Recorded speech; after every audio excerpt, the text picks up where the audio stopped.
What's going on, everybody? Matt Faircloth. So I'm going on we're here at the Bigger Pockets conference. I got an old fashioned here. We're here with my friend Jeff and Brian, and we're gonna go on the old fashioned real estate show, right? Yeah. Cool. And we're gonna sit and have Pleasure old to have you. fashions and talk real estate. This is something really cool. Sometimes it's nice to just have a drink and talk some shop.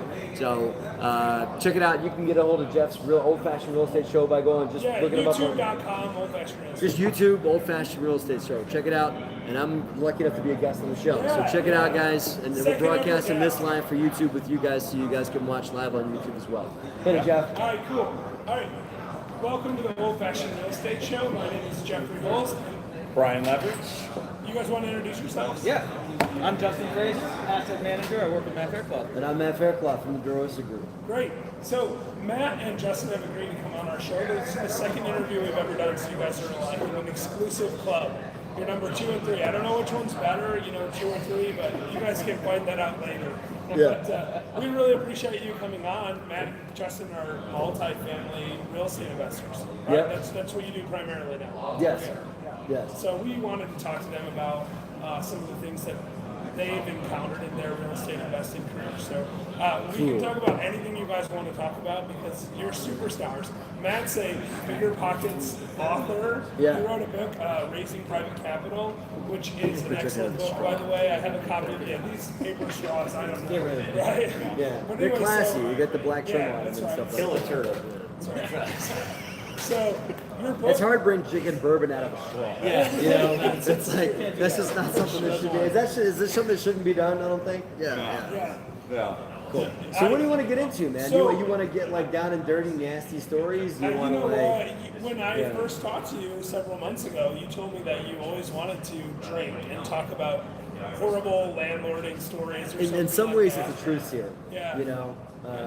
And that. And so it's funny because although Justin and I are doing a lot of bigger multi now, I grew into real estate by being really hands-on. So I was like direct hands-on with tenants, showed the units myself, did all the hands-on stuff. So I got like battle scars and gray hair from tenants when I first got started. I watched your first ever YouTube video on the DeRosa, and I'll tag it in the show notes too, so that people can see this. But unless you don't want me to. No, go ahead. But you were filming. Yeah, I got this video where you were like completely amateur and you were tripping on yourself. I'll show it to everybody, guys, so you guys can go watch because this. Right. your current stuff is so much better than ours that I want a comparison so they know where we're going. I thought about doing that. Yeah. I thought about doing like a side-by-side comparison because there was one where it's like my skin was crawling when I was watching it. I'm like, oh my god. Well, in Like, this my, video like- that I watched, you were doing a live inside of a flip. Yeah. And you tripped over a box as you were doing it. And I remember that one. And then you also I'm like, there's a you're box. it comes with a free box. Yeah. That's what you always gotta make fun of yourself. Yeah, no, but it was I love sweet. doing You that. told me at the time, you said, the reason I watched this video actually is because I said, man, some of our stuff is pretty amateurish. Our first couple of episodes, you've seen them, they're not amazing. So, I but you learned- said, just leave everything up, so that's what we do. I learned it right, and I learned by watching Gary Vaynerchuk. Because Gary Vaynerchuk is somebody I look up to a lot. And he's said in his videos that it doesn't matter; it's just content, right? Right. And he showed a video side by side of him, his very first wine library video. If you know his story, Yeah, he got yeah. started talking about wine online, right? And his very first video there, he's so nervous, and it's like, man, that guy needs to drink wine. He's just like, hi, Gary Vaynerchuk. And then he put it up next to the other one where he's like, very, very fluid, very into it, no big deal and stuff like that. And I feel like I've done some transitions, but I just realized from him that it doesn't really matter what you talk about. It's as long as you're putting out content.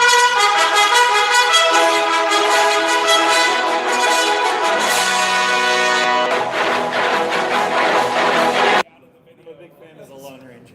Yeah, that's my ring. You actually Let me make sure that's still going. Seconds, Okay. by the way. Because I actually, in our third episode, I think, or maybe our fourth, I forgot to turn my That's phone like a little off. shout out to my sense of humor Yeah, with my cell phone rings and stuff like that. Exactly. Yeah. So we actually had a couple of people show up to watch us film. So hi guys, that's Live audience. First audience, dude. A lot of milestones this weekend. Yeah. So, and I I think they had a question for you actually. They They were did? telling me that they were What do doing you got? 1031.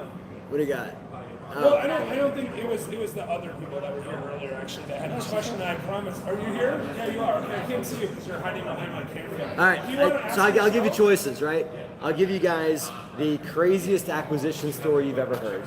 I'll tell you the craziest tenant story you've ever heard.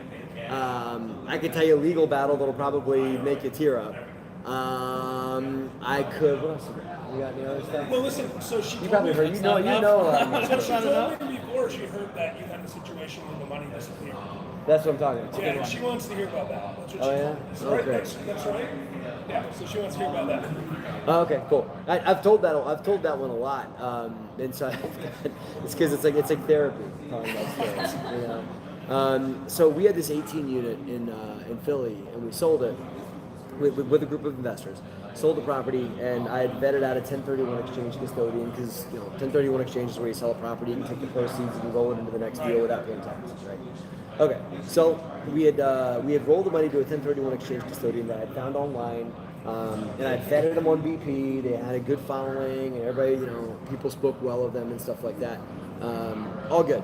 So we were doing this even more complicated, something called a tenant in common purchase. We were going to take the proceeds and roll it into this bigger apartment building in something called a tenant in common. Where those 1031 proceeds were going to buy like a little tiny slice of the new property, and then we were going to syndicate the rest. So anyway, that was the bottom line. So we were about to close on the new property. I had raised, it was 3.2 million I had to raise, but the 1031 money was 700,000 of that. So I had to raise 2.5 total. So we called the 1031 exchange custodian a week before closing and said, hey, just want to let you guys know, this is where you have to send the money, and that, and their phones are turned off. And I'm like, huh, yeah. Like, where did they go? So I called them a few times. I emailed them. I had my lawyer send them a nastygram email. That's like a nasty letter that lawyers write. They call them nastygrams. I'm a lawyer. Oh, are you? So you know all about nastygrams. Yeah. By the way, no attorney-client relationship by watching the video. Just so you know. Yeah. So anyway, nothing shows up. So I Google these guys, like the company.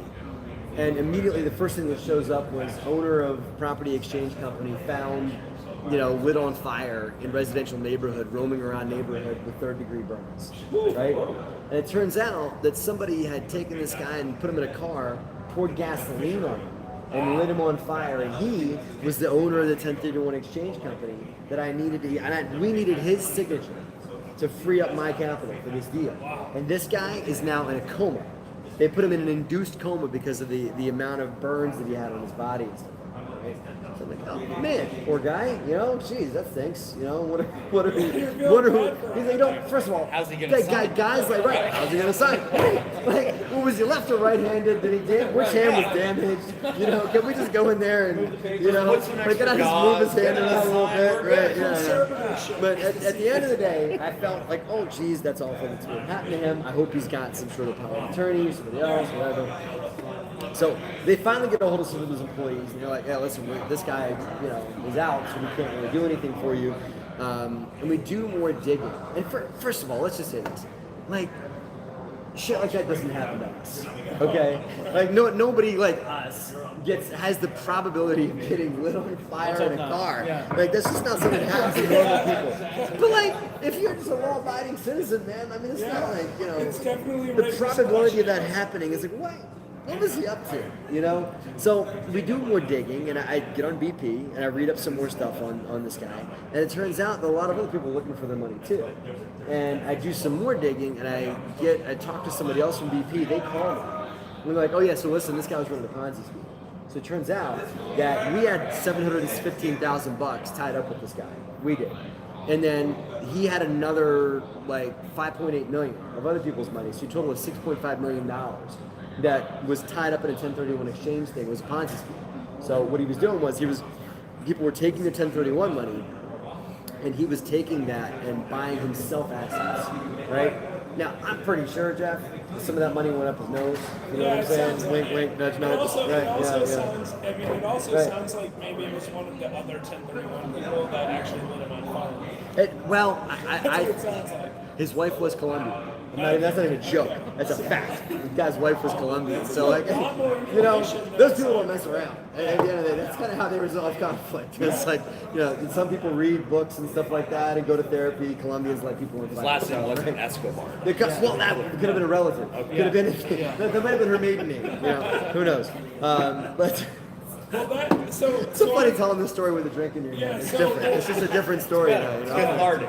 Because you're drinking, I'm going to give you a pass on not remembering the most important part of the story. Which is You made it right with your investors. I haven't gotten that far yet, man. Okay, I'm sorry. I kind of like the story. So me and all these other investors get together and get on a conference call and we start assembling each other's, sob stories. And we do a class action lawsuit against this guy, okay? And we've already gotten one check. His insurance company settled, his wife settled as well, and now they're going after him as well. So that's all in the mix. Okay, so that's still going on now. Yeah, And it this is. How long ago was this? About 2 years ago. 2 years ago. Because I think it was mentioned in your book, right? It was. Yes, it was.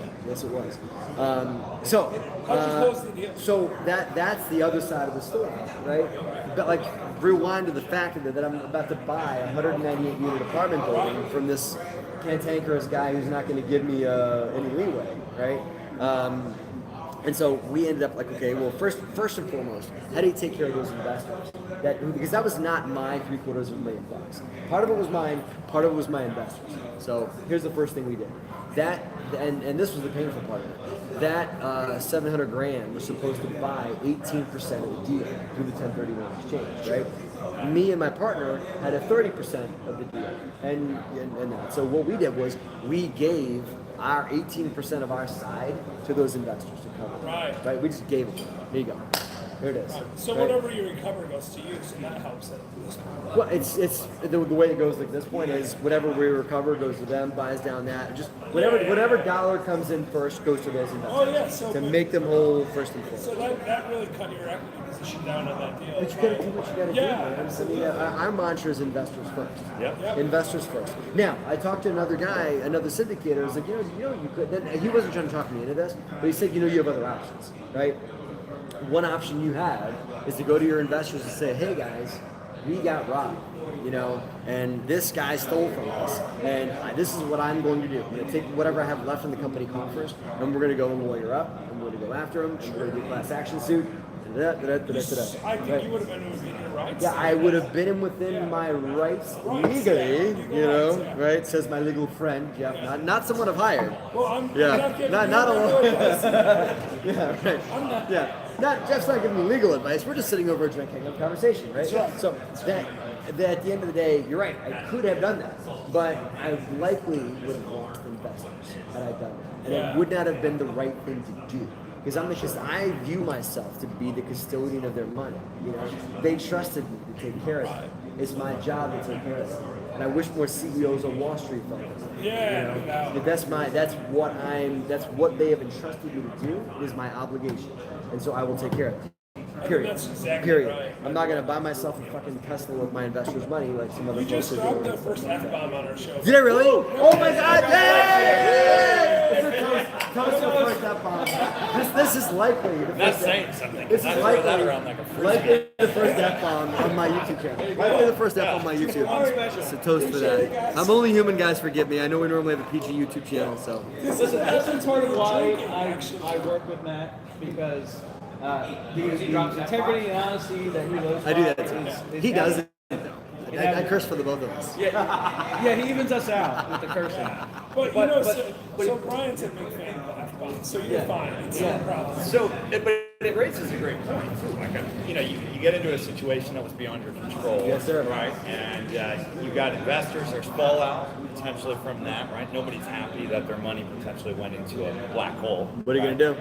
But I'm sure while everybody's displeased about the situation, you putting yourself on the line, to make it whole, had to go a long way with it. It adds a ton of credibility, and this is something. I don't feel like I had the option. The way that I align, and it's okay. I don't feel bad for myself about this, but I just because of where my wife and I are with regards to this, again, this is booze talking or whatever, but Liz and I have life standards, right? The standards through which we live life, and it would have been a violation of one of my standards for the way I live life had I shorted those people. Or had I gone like, hey guys, we got robbed, I'm going to lawyer up and I'll let you know when the money comes back, have a good day. No, they trusted me, it's on me to figure it out. Well, and only me. Well, and Brian and I talk about this a lot because we sometimes raise money from individuals also.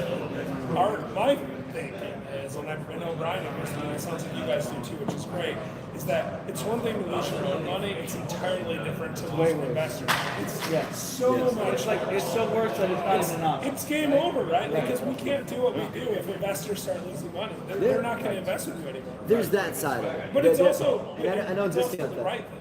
I don't discount that the side of it that it's a bad business decision. Sure, to I'm not discount. saying it's only that. Yeah. That's No, but you're right, and I'm not discounting. You're right about that, but it's also just the right. And it's just the right. Because So these people, your investors, They are. you care about them, I right? do. And a lot of times, the amount of money that they're investing with you is one of the biggest financial decisions they make. Yep. Somebody puts $50,000 or $100,000 into a deal. That's a huge Yep. amount of money. Yep.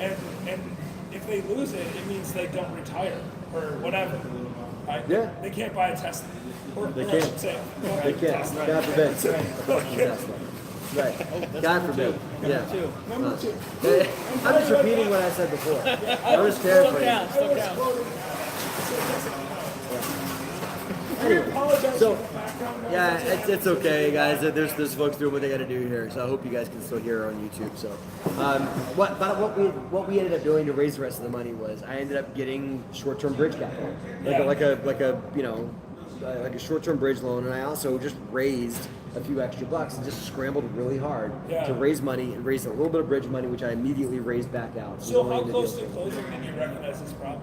A week. A week? Yeah. That's tough. Yeah. 700 grand in a week. 700 grand in a week. So, That's well, tough. long story short, I didn't raise all of it in a week. Yeah. But we had an acquisition fee. We Yeah, had some so other you stuff. coordinated all I that stuff. deferred all Yeah. that, so we didn't raise all stuff. I think we raised 400 in a week, right? Still And pretty good. I deferred 300,000, which we raised over like a month or two's period. Yeah. And I raised that to close out the capital raise. So, Well, and see now, you guys got your 1031. so there is your answer. So the first ever live viewer questions. We've done viewer questions before, but they've always been submitted. in I still advance. got more booze. Well, and we can buy more. Hey, Dan, can you check to see if YouTube has any questions? I don't know if you're able to. Yeah. Is that we might have comments. I don't know if you guys want to comment. I think we should talk about It should be like a little comment thing. It's okay. Comments, You yeah. can just touch the That's screen. why I'm here. Yeah, we should. And it's talk okay if about there's no comments on YouTube. I still love Yeah, it. no, I appreciate that. So you guys do mostly multifamily stuff. Why? What's the reason you're in multifamily versus, I don't know, industrial or something?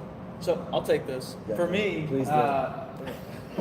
so large apartments. No, speak loudly. Here, no, I'll just hold my mic drunk out to already. you. Here you go. Oh, I am okay. not. This way we'll make Jeez, sure you have that... to. Danny Here's a Ramos. lightweight. Yeah. Danny It's fine, Ramos you know smells what I'm like. Yeah, I'll hold saying. that. That ain't enough to reach across the line. No, that's cool. All right, cool. I So could just give it apartments. mine, but this is weird. No, I'd rather get closer.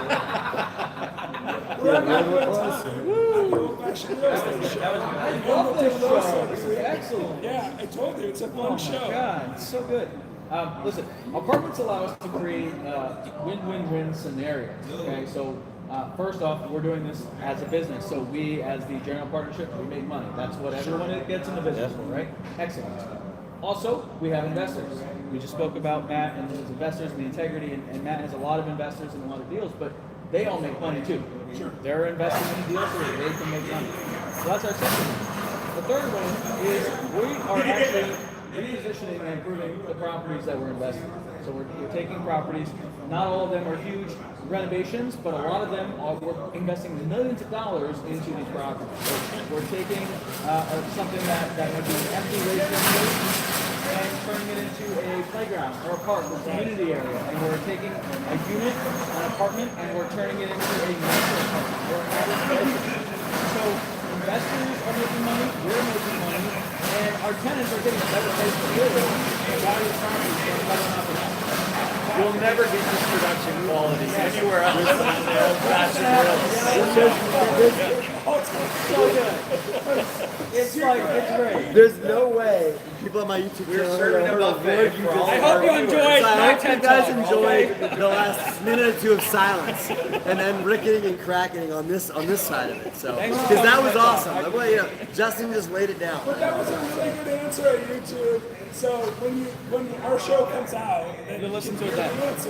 You have to find old-fashioned YouTube Yeah, real estate on right. YouTube. Go to the old-fashioned real estate /. Then you're not gonna hear what Justin said. Yeah.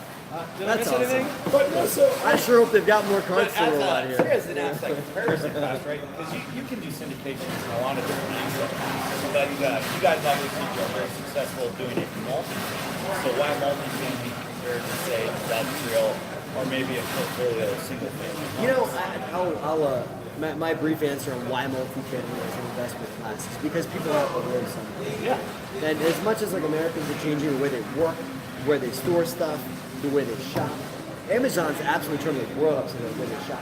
Like 10 years ago, there were people, you know, people don't remember, there were people syndicating, you know, shopping mall deals, We own a strip retail centers, and center. stuff like that. Cool, how's that? Feel going? that one Right, firsthand. right, Brian yeah. and I did one of Yeah. those actually. Right. So- Yeah, but like it's probably more of like a smaller like a niche Yeah, kind of smaller thing, deal, right? yeah. So there are people that used to syndicate and buy bigger Yeah, assets shopping like that for malls. investments, but that whole world is changing.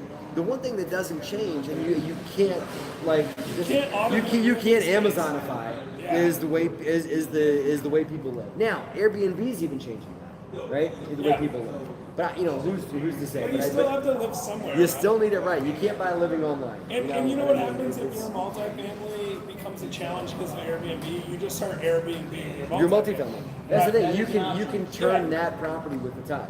Yeah. So Well, and I like what you were saying too about how you're helping individuals, right? Because by improving a property, you're giving people a better place to live, and there is actually real social value to that. And I think that's one of the reasons this we love sounds- multifamily. Also. this sounds like one of those kind of fuzzy hokey things, but I swear it's true.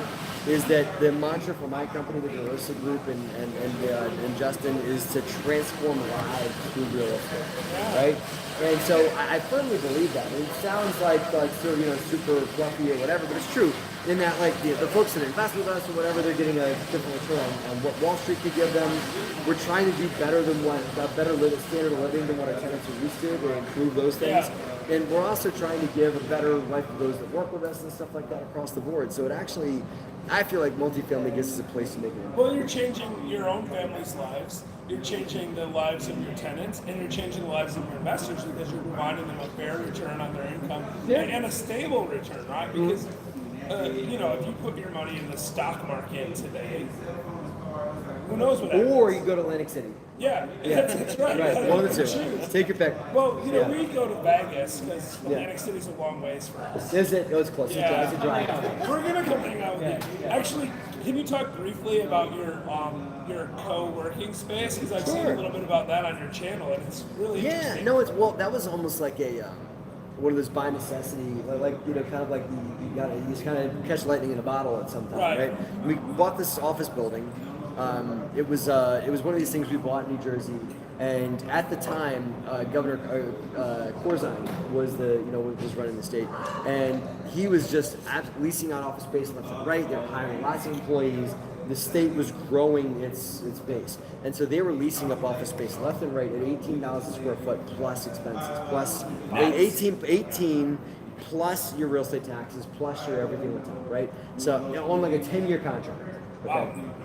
So, hey, that's not bad. So this office space that we had was right in the line of their absorption, came online, and it was $50 a square foot. But I could buy it, right? It's like, those number, like, I could lease that. I could lease that and get a third of my money back every year. Not bad, right?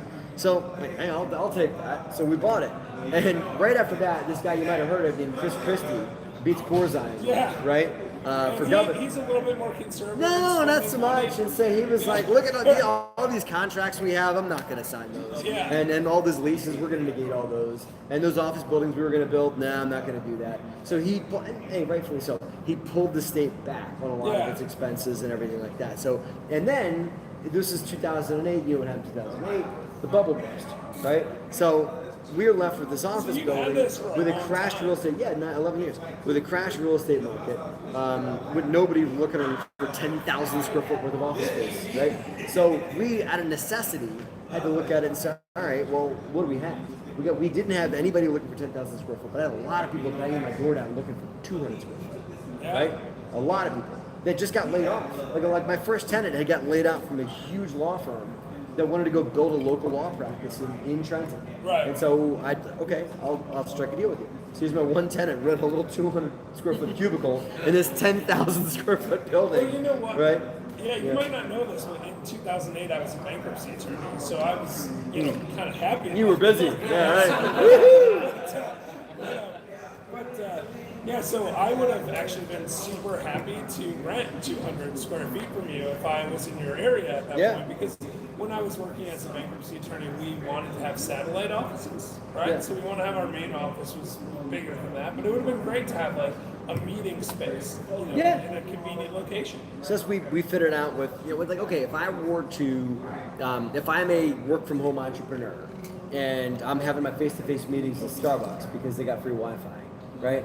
Then if I'm that person, what would attract them to my building? Okay, how about conference rooms? How about this? How about that? So we developed the building to meet the young entrepreneurs' needs. So we put in conference rooms. We did building Wi-Fi. We included everything in the rent. So you pay me one number, and that includes common area maintenance, cleaning service, bathrooms. We had events. We had parties in the building. I found some local artists, and I'm like, hey, let me put your work on the wall of my building, and I'll help you sell it.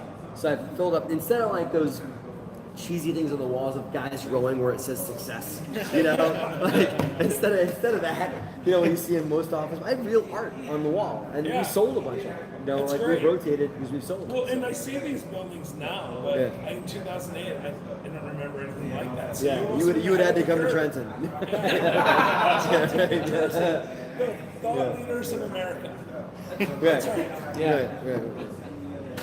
So, by the way, it did exist. This concept did exist. I am not the inventor of shared I living. wasn't suggesting. Yeah, right. It was out there. Regis was doing it way before that, but they weren't doing it in like the scrappy urban style that like the WeWorks of the world were Right. doing it in and stuff Well, like they've that. been having trouble lately. Yeah, not so much. And I'm not running around barefoot drinking tequila, just so you know, Well, like the you are WeWork actually thing. running around drinking old fashions. But I'm wearing shoes. He's got shoes on. You should all He's got know shoes on. that I have. We Yeah. appreciate it though. Yeah. But now, right. by the way, now, 2019, that is a fun place to work.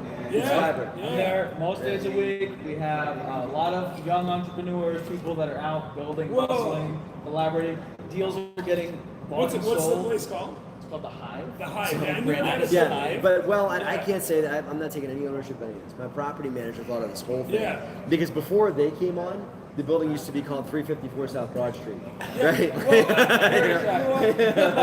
My first business, like the first real estate we have, the LLC is 2655 Maple. So Yeah, I'm creative, but I'm not a good marketer. So they like model, Hive, let's get a shit printer, and let's do a little carry coffee machine, and they got put a kegerator in, and all that.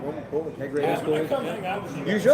Yeah. When I get to New Jersey, I'll leave. You should. And then they did this model where they leased, it was like roving guest, they call it, which is pretty much come in the building, get a mailbox, and bring your laptop. You don't get an actual office. You just sit around in a chair and go online with your laptop and stuff like that. Right. And we rent that for $150 a month. That's awesome, man. And I'm like, who's gonna rent that? We have like 20 people signed up for that. Well, so Yeah. I live like 750 miles, give or take, from you, and I'm thinking about renting Yeah. it now. Come on it out. sounds Come pretty hang out. Come good. every Wednesday. It'd be Yeah. great. Yeah, we'll see you there.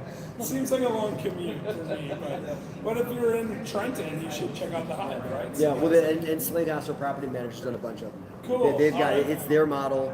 I've got like a pigeon toe ownership of it, of the Hive concept, and they have Hive models all across Right. the Northeast. Well, listen, so one of the rules on our show is when we finish our drinks, the show's over, and I see you finished your drinks. So, oh, you got a couple sips. So is there anything else you guys want to tell us before we wrap up?